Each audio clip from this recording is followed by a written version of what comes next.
o financiamento desse, no caso da educação básica, e o pouco dinheiro destinado à educação. Mas quem tem estudado sobre isso sabe que o ensino básico público no Brasil é um dos mais caros do mundo. Quando se faz aquela per capita, isso a gente tem escutado não só dos consultores, a ROP, tanto outros, quanto os outros que têm feito esses estudos comparativos. E a escola, eu acredito que se a escola da livre iniciativa, a rede de escola da livre iniciativa, que está exposta, se não for convocada para esse desafio, certamente pouco faremos e muito gastaremos, continuamos a gastar. Só para ter um dado, quanto custa um aluno público no Brasil? Nós temos financiamentos que a sociedade como todo não sabe. Nós temos o PDDE, que é o programa de dinheiro direto na escola, que vai direto à escola. Nós temos o fundo de escola, que é um dinheiro que vai direto na escola, na reformulação e na estruturação de escola. Nós temos o Fundeb, que é um dinheiro que vai direto para a escola. E nós temos, no caso da educação do município, 25% do PIB daquele município destinado à escola. Então, quando se faz esse per capita do aluno, ele custa 3 vezes 3,62% a mais do que a média da escola da livre iniciativa. Então, é muito dinheiro para pouco resultado. Essa é a realidade. E nós pagamos esse dinheiro. Eu acredito, deputado, da forma como foi feito o ensino superior, que o Brasil hoje é exemplo, no atendimento ao ensino superior, se não tivesse a rede da livre iniciativa, nessa parceria, certamente nós não teríamos esses números. Então, são 75% dos alunos hoje da rede do Brasil com acesso ao ensino superior. É capenga e até não é exemplo quando nós avaliamos os números. A nossa palestrante no início, ela falou, a Maria Helena, falou do número de matrícula, exatamente 18% do aluno na faixa de 18 a 24 anos. Na educação básica, nós nos assombramos com a taxa de evasão, tanto do ensino fundamental como do ensino médio, que é exatamente só para ficar 1.700.000 alunos. Eu sei que nas proporções a gente pode até olhar que confrontar os números são audaciosos, esse número, a taxa de evasão, 1.700.000 e 1.500.000 no ensino fundamental, onde a rede de Portugal é 1.300.000 alunos, que é o ensino secundário. Então são números gigantescos, que o Brasil tem. 48.600.000 é a nossa população da educação básica. Então, para essa demanda, para esse enorme desafio, com esse dinheiro enorme na escola pública, eu acredito, deputado, que se a gente der condição do aluno, a mãe do aluno, de baixa renda, principalmente dele de baixa renda, se ele tiver um voucher educação, esse voucher, com a soma desses dinheiros que eu falei aqui, desses investimentos direto na escola, certamente dá um exemplo da liberdade de escolha. Muitas vezes a questão das grandes cidades é a questão dos territórios, que o aluno não pode estudar passando aquela avenida, porque aí tem um dono do pedaço. Nós temos esse problema social enorme. E às vezes o aluno fica em casa sem estudar. E se ele certamente tivesse esse voucher, ele estaria na escola. Se a gente comparar os dados, por exemplo, da evasão da rede da livre iniciativa, é desprezível em relação. Se analisarmos os números de desempenho da participação dos alunos das duas redes, nós vamos olhar que são duas escolas de oportunidades muito diferentes. Aí eu pergunto, para finalizar e não derrotar, qual a ideia e o pensamento, a inteligência do Congresso Nacional, que hoje está cheio de jovens como nosso deputado, e pensar exatamente nessa quebra dessa ideologia, onde a escola da livre iniciativa é uma coisa, a escola pública é outra. Qual a ideia e o pensamento conjunto do Congresso Nacional de desafogar e participar realmente dos alunos da rede pública ter essa oportunidade, com o seu voucher, na mão da mãe que escolhe a escola, participar para esse novo momento da educação nacional? Rapidinho a respeito do novo Enem, que adotaram de uma maneira simplista uma solução americana, faziam o SAT, até prometeram durante 7 edições, depois viram que era inviável a aplicação disso. E lembrando isso, eu gostaria de perguntar qual que é a sua visão a respeito da como é que o Enem deve evoluir. Então você poderia, por exemplo, ter feito o ensino básico com viés em biológicas ou técnico e depois ter feito a opção pela carreira de direito. E seria prejudicado se o Enem cobrasse todas as áreas. E depois perguntar se existe algum projeto de implantação. O Enem ele foi pensado e depois era inviável a aplicação em 7 edições, depois foi alterado. Se existe alguma escola modelo onde esse projeto de adequação já foi feito e possa ser simplesmente replicado nacionalmente. Só o seu nome, gentileza, então, Pablo, do Cinep Nordeste Mineiro. João Roberto, do Rio de Janeiro, e da diretoria da Confedem.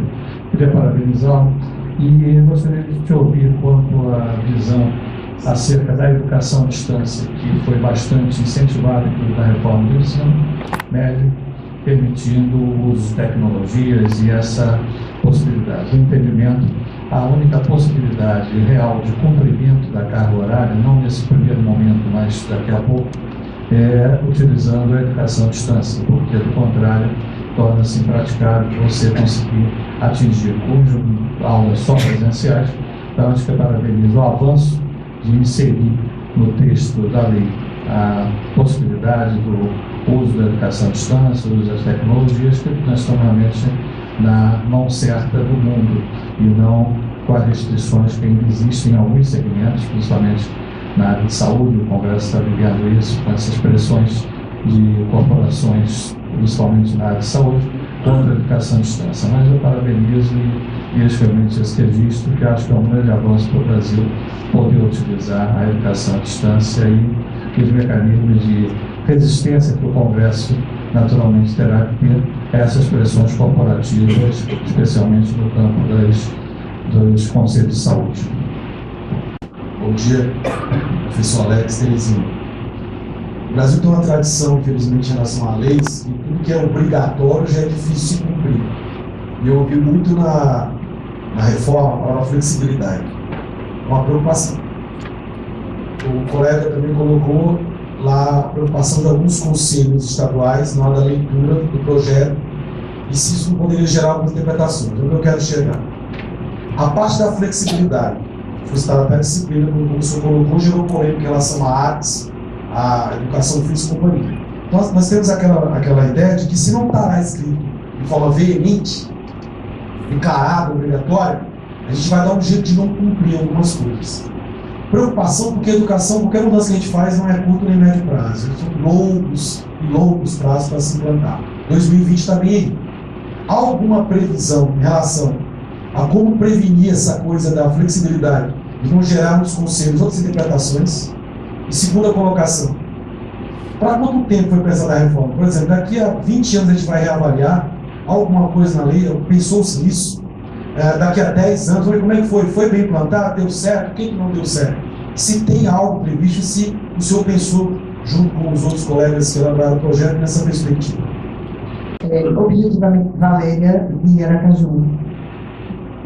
Objetivamente falando, eu confesso que eu estou bastante confusa com datas, prazos, o que ainda é projeto, o que já foi aprovado, o que já é obrigatório, o que ainda não é. Foi tanta informação de ontem para hoje, e eu confesso que eu não sei ainda o que é definitivo e o que não é. Então, objetivamente falando, sobre a reforma do ensino médio, é possível já fazer implantações para 2019, mesmo com a base do referente ao ensino médio não ter sido aprovada, porque ela não foi aprovada ainda, né? Não, a base nacional, na etapa ensino médio, ainda está em discussão. Então, como proceder às alterações do ensino médio para 2019, ou para já, sei lá, se a base, que corresponde a 60% do currículo, ainda não foi aprovada? Eu não sei se eu estou fazendo muita confusão com datas, com prazos, porque está muito confuso. Isso já foi aprovado, já está definido, não está... a gente ouve um palestrante aqui, mas o seguinte fala que ainda não está definido. Não sei o que objetivamente está definido e o que objetivamente se pode fazer para 2019. Bom dia a todos. Cinep AL, Alagoas e Cinep Básico. Eu me dirijo à mesa porque eu realmente continuo também com algumas confusões. Mas uma das confusões que me surgiu já no dia de hoje, as de ontem, né, a gente vai levá-las para casa e vai continuar estudando, né? Uma das confusões é com relação à operacionalização do noturno. Eu vi que há uma proposta de alteração do artigo 1º, do parágrafo 1º do artigo 24. Não é isso? Não vi nenhuma proposta de alteração para a questão que está lá no artigo 23 e 24, que nós temos que trabalhar no mínimo 200 dias. É ou não é? Proposta não é 200 dias? Proposta para 200 dias. Nos 200 dias, eu tenho 40 semanas. Uma proposta de tempo-aula, porque a hora-aula definida pelo Ministério da Educação, 1 hora. O tempo-aula, 40 minutos. 40 minutos no meu cálculo deu 3 horas e 30 por noite.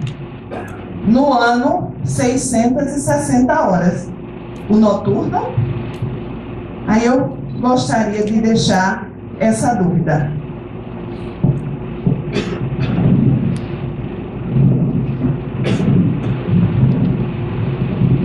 Primeiro, como paraibano, gostaria de parabenizar, sem desmerecer as outras regiões, a região Nordeste, que a maioria das perguntas foram nordestinas.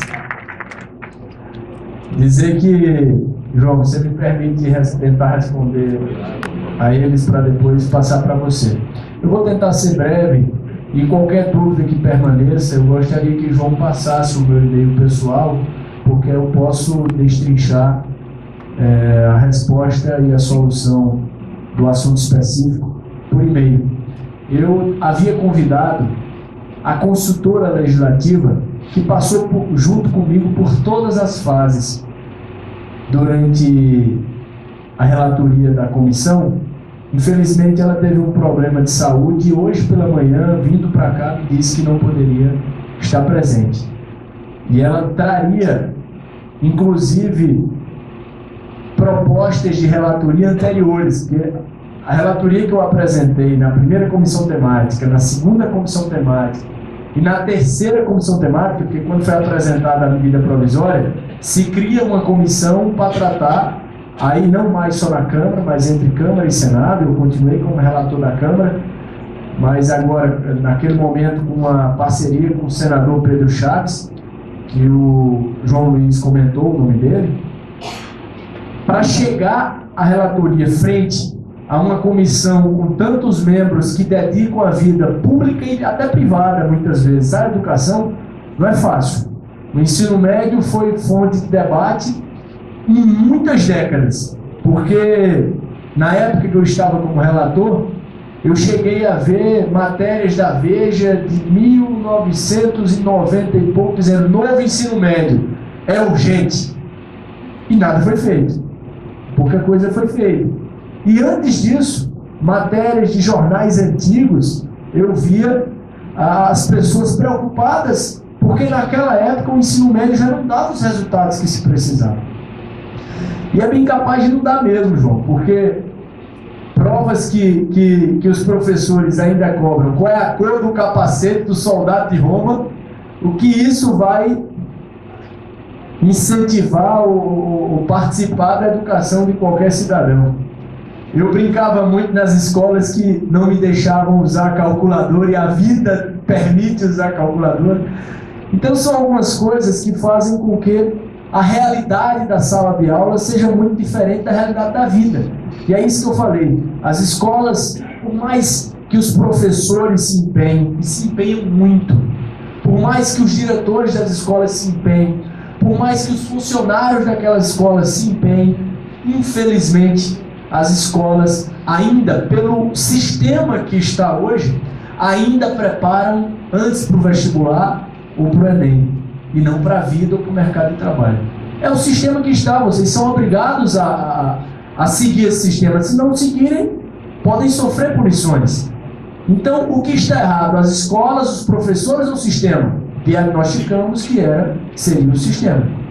E aí, nos empenhamos nessa linha. E um ciúme bobo aconteceu que o ensino médio chegou a ser o assunto dos mais comentados no Congresso, e a Comissão de Educação da Câmara e do Senado queria acabar com a nossa comissão, porque o principal assunto da educação estava fora da Comissão de Educação, porque era uma comissão especial. Então nós temos no processo legislativo uma prioridade. E aí os membros, o presidente da Comissão de Educação, passou então muitas das respostas e das preocupações que os senhores e as senhoras tiveram, eu como relator também tive. Inclusive eu escrevia um texto e depois eu era obrigado a retirar do texto, porque muita coisa eu colocava escrito, e as pessoas, não, deixa isso para o conselho definir, deixa isso para o conselho definir, e eu era voto vencido. Então, por exemplo, Ayrton do Ceará, a minha maior preocupação é essa. No meu estado, a Paraíba, somos vizinhos, no meu estado, a Paraíba, a educação pública tem crescido bastante, e tudo isso passou não apenas por uma valorização dos professores, mas por uma melhor estruturação das escolas. Todas as escolas, 90 e poucos % das escolas da Paraíba, receberam nos últimos 4 anos, 5, 6 anos, uma reforma considerável. E isso anima o estudante a ir para a aula. No momento que você, numa situação de já não ser bem de vida, de já não ter tanta facilidade em casa, encontrar no ambiente da escola um ambiente pior do que o de casa, você não tem incentivo nenhum. Não tem atração nenhuma. Então, efetivamente, a sua ideia é muito importante. O que nós temos no maior problema para o ensino médio integral ser atingido de forma absoluta é a falta de dinheiro. E tem propostas de todas as formas. E propostas de pessoas inteligentíssimas. Mas que não encontram no Congresso a amplitude que precisa para aprovar um projeto desse. Por exemplo, o senador Cristóvão Buarque é a favor da extinção do ensino superior público. Por quê? Porque com o dinheiro investido no ensino superior público se resolve o problema da educação básica. Um remanejamento de recursos resolve. Mas aí tem muita gente que acha que hoje, no sistema educacional brasileiro, aquilo que é mais positivo é a educação superior. Então, como acabar com o principal e o ponto mais positivo da nossa educação? Então, esse debate é imenso. Tem a proposta do voucher? Tem, mas infelizmente o maior custo da educação brasileira, que o senhor falou, em questão de valor por aluno, se encontra nos servidores concursados que se paga mensalmente. Então, fazer um voucher não nos dá o direito, ou não dá ao governo federal o direito de demitir aqueles que dariam as despesas. Então, acaba que o problema continua sendo a falta do dinheiro. Porque teria que pagar os professores, mesmo não podendo dar aula, teria que pagar os servidores e o voucher. Então, essa proposta foi debatida, mas infelizmente não conseguiu ter a amplitude que merece. Cada projeto, se for projeto de lei, precisa ter 257 votos de deputados, se for proposta de emenda à Constituição, 308 votos. Mas a sua proposta é exatamente aquilo que a gente pensa e reflete.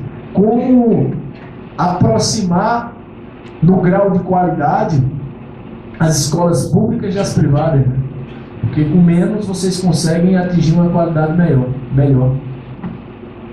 O segundo que falou foi o Pablo, de Minas Gerais. Na verdade, Pablo, eu propus em vários debates que a gente reavaliasse o Enem como um todo. Porque o que aconteceu foi uma mudança, foi uma falta de sintonia imensa. Nós, até hoje, ainda temos o sistema de disciplinas, E há alguns anos o Enem já traz áreas de conhecimento. Então o estudante passa 3 anos estudando a disciplina História e não encontra na prova muitas questões de História, porque a História está envolvida com Geografia porque está na área de conhecimento. Ou seja, essa mudança que o novo ensino médio trouxe de áreas de conhecimento já deveria ter sido feita há muito tempo.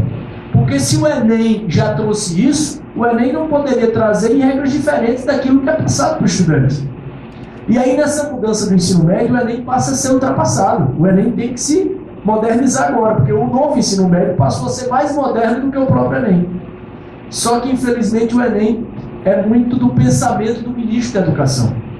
E não sei se os senhores lembram, mas em 2015 nós tivemos 3 ou 4 ministros no mesmo ano. Um entrava, saía, um entrava, saía, um entrava, saía. Ontem mesmo eu participei da posse do novo ministro da Educação, o ministro Rossielli, que inclusive acho eu que será um grande ministro porque vem da base. Foi secretário de Estado do Estado do Amazonas, e hoje o Amazonas é reconhecido nacionalmente e até internacionalmente pelos serviços e pela melhoria da educação pública. Então, se você tiver alguma sugestão, Pablo, eu estou aqui para lhe ouvir, porque não é um assunto fácil, porque virou uma ação de governo, o Enem passou a tomar de conta daquilo que se chamava vestibular, cada estado tinha as suas regras, as suas provas, os seus níveis de dificuldade, e o Enem passou a unificar isso tudo, ficou mais justo, mas confesso a você que com uma nova proposta do ensino médio, ficou um pouco para trás. Então, o meu e-mail, o João Luiz, você pode pegar. O João Roberto, do Rio de Janeiro, mais um fora do Nordeste, os únicos 2 fora do Nordeste. Eu agradeço. A educação à distância, isso surgiu, viu? Ninguém estava querendo entrar nesse tema da educação à distância. E eu lhe confesso que eu era um pouco arredio a essa questão da educação à distância.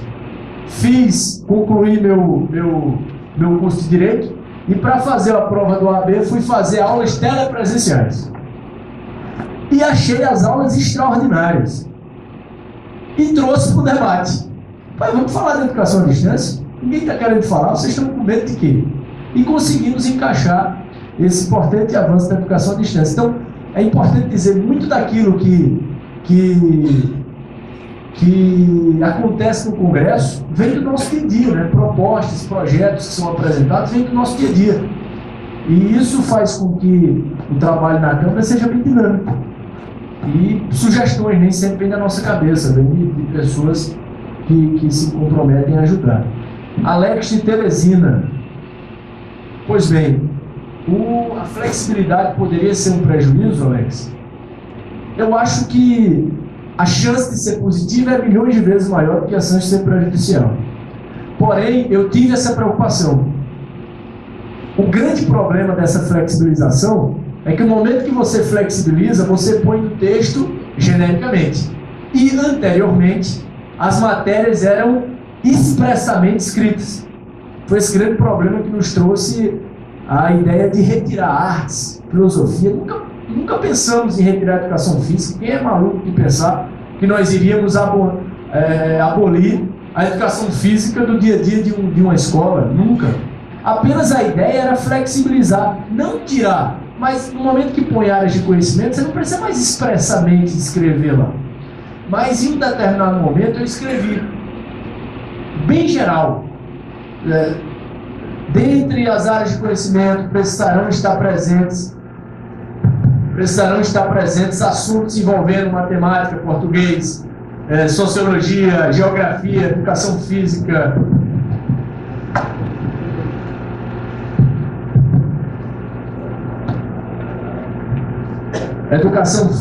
artes.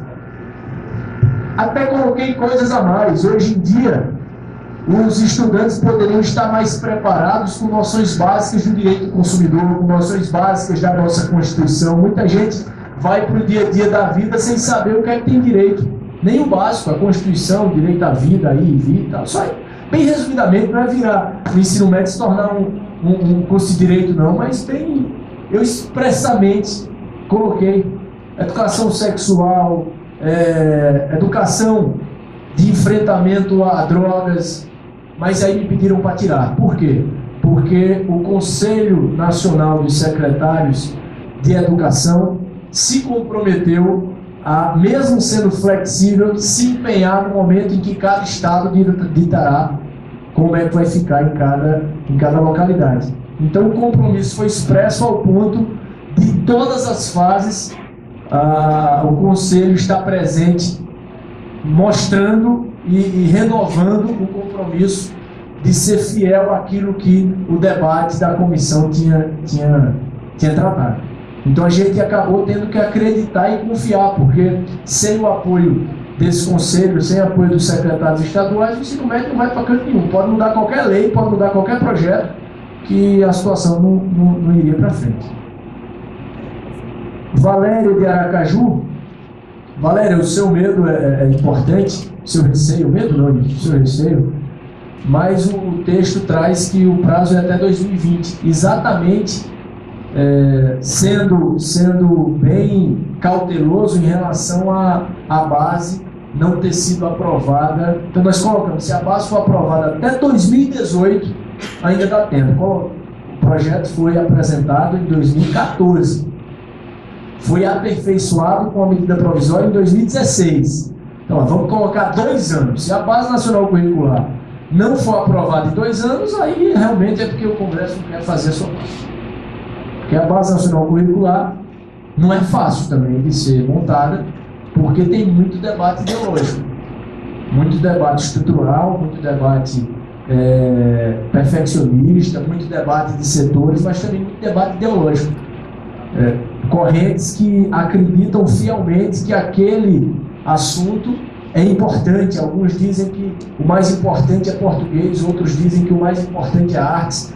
Aí vira um debate imenso e nós colocamos um prazo de 2 anos para exclusivamente o Congresso, o CONSED, todo mundo contribuir, CNE, todo mundo contribuir para a Base Nacional Curricular. E no ano passado nós tivemos um grande avanço, né?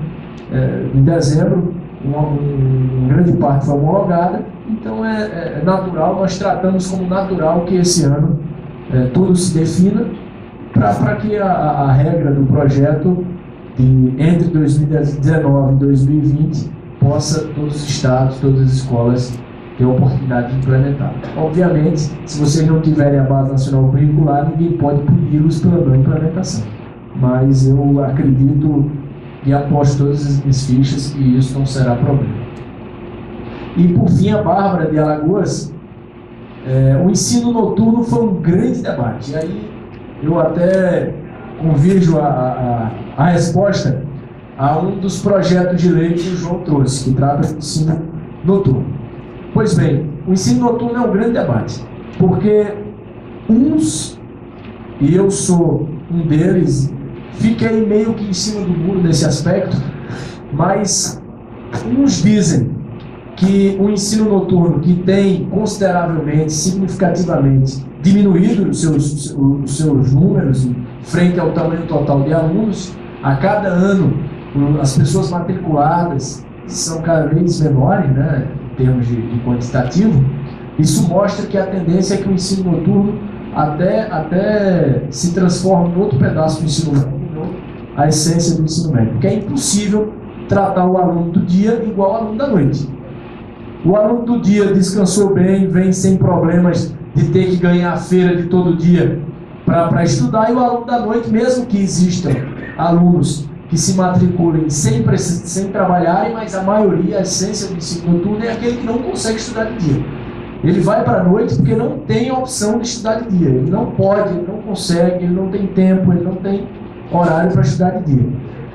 Só que o debate é o seguinte: será que vale mais adaptar o ensino noturno à realidade de hoje, ou no momento que a gente diminui, como foi a proposta do João, no momento que ele diminuir para 40 minutos a hora, você dá ao aluno da noite menos condições de estudo do que o aluno da manhã, porque o aluno da manhã teria direito a tantas horas de aula e o aluno da noite não teria o mesmo direito. Então é um debate o quê? É um debate estrutural. E eu fiquei nesse meio. Acabamos por quase que tirar o ensino noturno do texto do ensino médio. E o conselho de cada estado dá andamento, regulamentar como é que isso vai fazer, como é que isso vai ficar. Por quê? Porque era um debate tão grande que em determinado momento o ensino noturno virou a grande pedra de todo o projeto. Ao final do debate, eu particularmente achei que era melhor adaptar, já que o ensino médio estava flexibilizando, estava sendo um exemplo de modernização, estava sendo um exemplo de adaptação à realidade dos estudantes de hoje. No momento que tira o decoreba e passa a dar ao estudante o direito de escolher o futuro, ele está se adaptando à realidade de hoje. Então, se o espírito é adaptação, por que não levar o mesmo espírito do ensino noturno? Então, eu, ao final do debate, achei que nós tínhamos que adaptar o ensino noturno à realidade. E o que é isso? É incorporar projetos que permitissem incorporar textos, palavras que permitissem que o ensino noturno pudesse ser dado sem ter aquela quantidade de horas. Mas aí a maioria da comissão, que são pessoas que debatem educação por muito tempo, muito antes, alguns antes de eu nascer já debatiam educação, então eu acabei sendo convencido de forma obrigatória a retirar boa parte daquilo que eu tinha pensado para o ensino noturno do texto. Acabou que o ensino noturno foi tratado, se não me engano, em apenas um artigo. E antes eram uns 5 ou 6. Pronto, o João tratou de 4 projetos. O primeiro, João, é uma adaptação, ok, você tem no apoio. O segundo também é importante. Eu confesso a você que eu debati muito com o senador Pedro Chaves anteriormente, e acabou que por causa de uma questãozinha, eu acho que não foi erro de digitação não, foi como ele era o relator do Senado e o projeto começava no Senado, e se eu não seguisse a diretriz estrutural, eu teria que voltar para o Senado e perderia um prazo aí que era necessário, e a medida provisória perderia eficácia, era isso mesmo?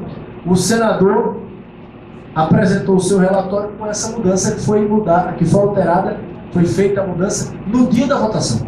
Então eu fui contra, mas infelizmente no projeto eu acabei sendo voto vencido. Essa mudança de texto muda conceitualmente muita coisa.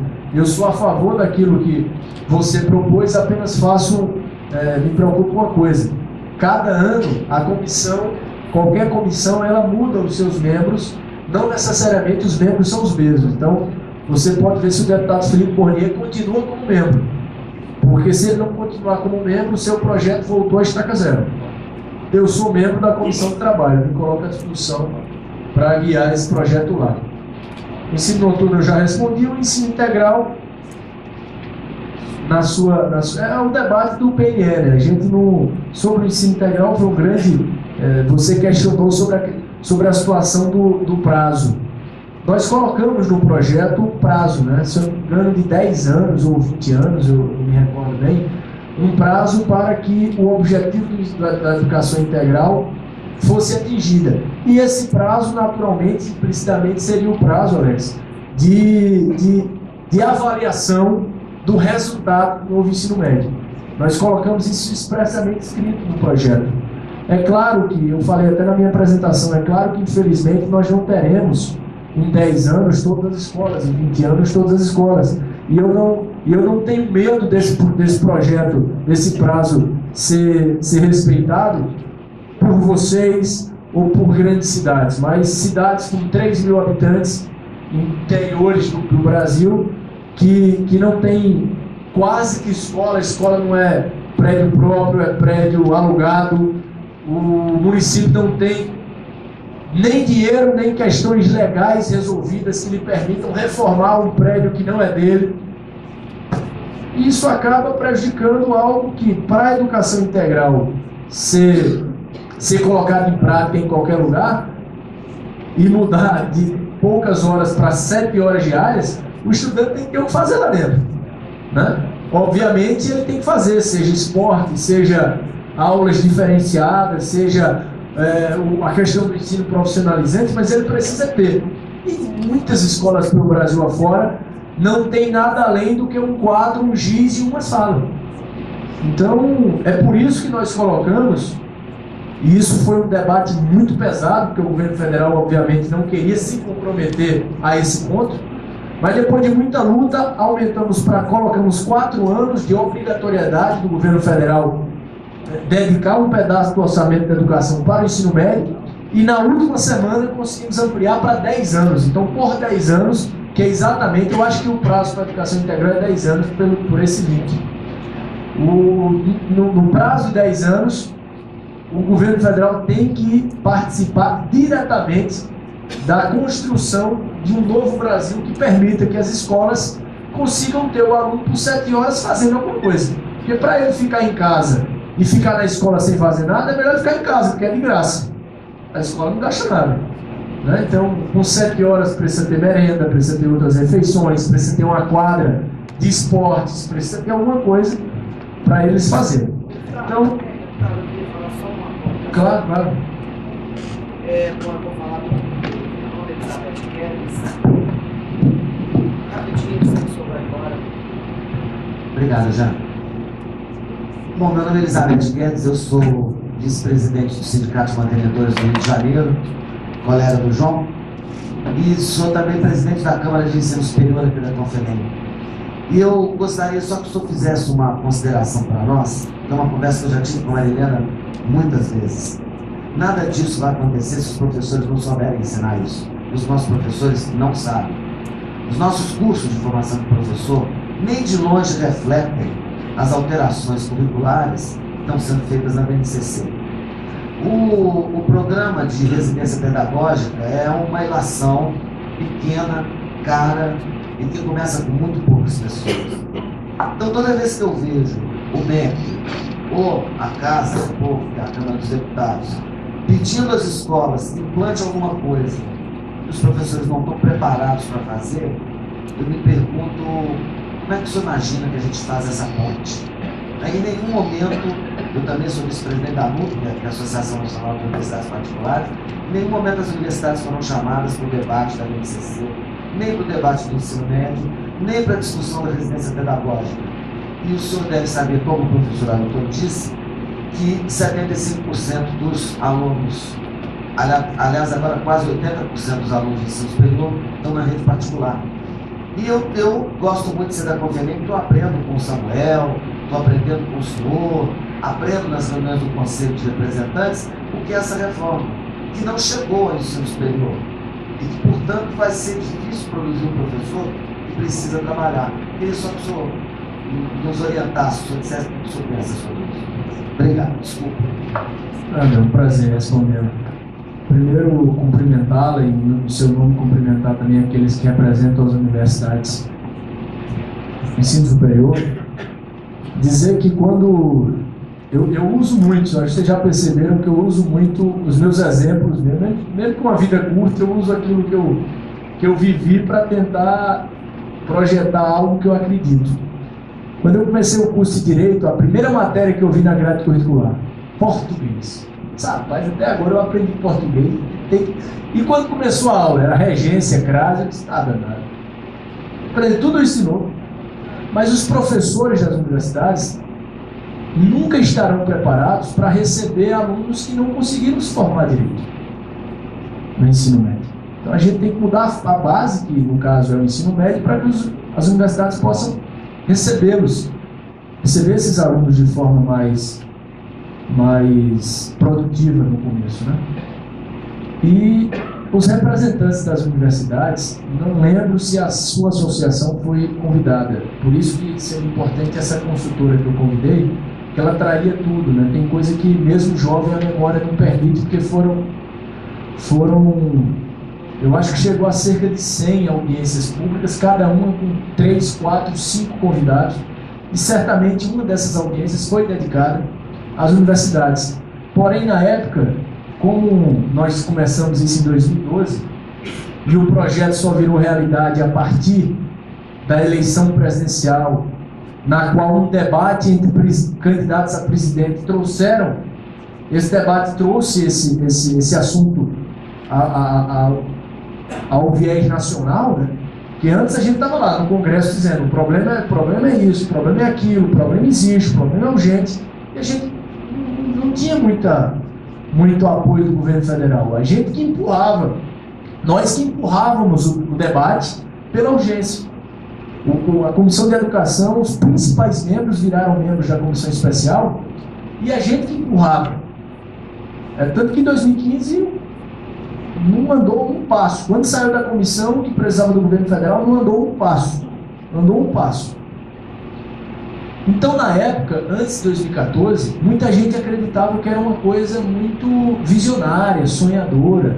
Então, muitos dos convidados, eu acredito que aconteceu isso, muitos dos convidados iam para ouvir mais do que falar. E a ideia era que vocês, as pessoas convidadas, dessem sugestões.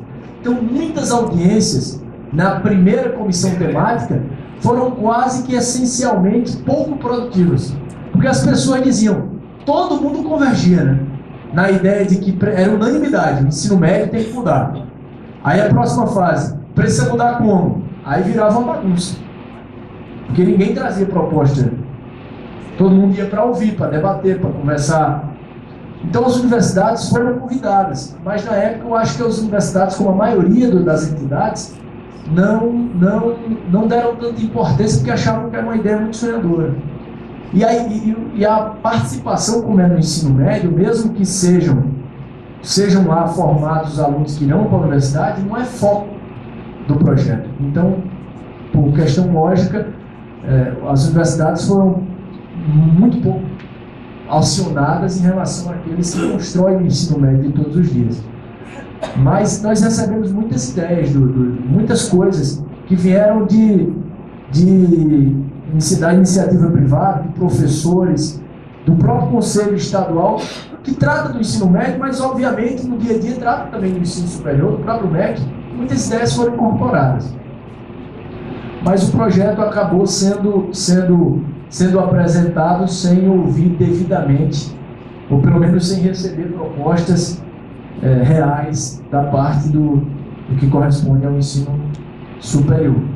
Eu acho que se vocês das universidades superiores quiserem ajudar, vocês podem ajudar a aperfeiçoar o projeto agora, porque é na implementação que a gente percebe alguma coisa que está fora do lugar. Esses 4 projetos que o João Luiz trouxe aqui são exatamente aperfeiçoamentos, coisas que passaram batido, ou até mesmo coisas que nós percebemos, mas que nós não tínhamos o apoio político para implementar, para colocar no texto. E agora, antes a gente não conseguia comprar a briga daquele item específico que prejudicava tudo. Agora que tudo foi aprovado, a gente consegue comprar a briga de um item específico. Sobre a formação dos professores, um bom pedaço desse recurso que nós, entre aspas, obrigamos o governo federal a se comprometer, na teoria seria investido na valorização, na qualificação dos professores. Existem, se não me engano, 2 artigos que tratam exatamente da qualificação dos professores no próprio projeto que foi aprovado. Eu posso lhe passar por e-mail, não tenho aqui o projeto na sua íntegra. Tem? Tá. Pessoal, eu agradeço demais a participação de todos. Eu, infelizmente, vou ter que me retirar. Está todo mundo na comissão só me esperando para que eu possa abrir a comissão e passar a presidência para o outro deputado, Roberto Lucena, mas foi muito produtiva a nossa conversa. Eu acho que aqui fugiu muito de ser uma palestra, eu acho que um bate-papo é muito mais produtivo. Me coloca à disposição de todos vocês. Eu acho que o ensino médio é tão complexo que a reforma ainda não parou. A cada momento a gente vai perceber algo que precisa ser reencaixado. E sugestões daqueles que fazem no Brasil, que representam no Brasil um ensino médio de qualidade e que é o grande foco e alvo e objetivo da educação pública, é chegar no nível da educação privada. Se vocês puderem ajudar, seria muito bom, seria muito importante. Então, meu e-mail pessoal já foi dado. Quem não pôde escrever e anotar, eu peço para o João Luiz passar. João, pode passar. Meu telefone pessoal, telefone do meu gabinete, eu estou à disposição. Assim como eu estive de João, vocês podem ver que eu fui buscar, eu tinha várias fotos das reuniões com a iniciativa privada, mas eu fui buscar aqui. João está mais elegante, sem barba, um peso um pouquinho maior, mas eu acho que aquilo foi a sua primeira visita ao meu gabinete, João. E por isso que eu coloquei a fotinha lá. Muito obrigado. Obrigado, doutor Ferreira. Obrigado. Em nome de todo o Confeném, obrigado pela oportunidade. Agradecemos imensamente a participação do deputado José Wilson Santiago Filho, que abrilhantou nesse último dia do nosso seminário com a sua palestra, com as suas respostas às perguntas que foram formuladas. Eu acredito que todos ficaram satisfeitos com todo o debate que foi aqui travado. Eu convido o professor Ferreira para fazer a entrega ao deputado José Wilson do certificado de participação no nosso seminário. Presidente em exercício da Confenem, em nome do professor Roberto Torres, também nosso agradecimento aí à sua participação.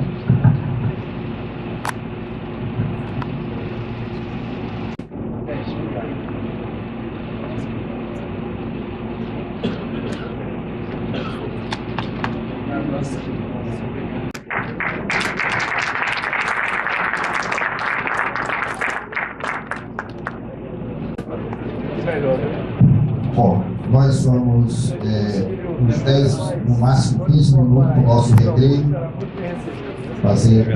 tomar um cafezinho e voltamos em seguida para a participação, a palestra do professor Joaquim e também algumas perguntas que ainda puderem ser formuladas.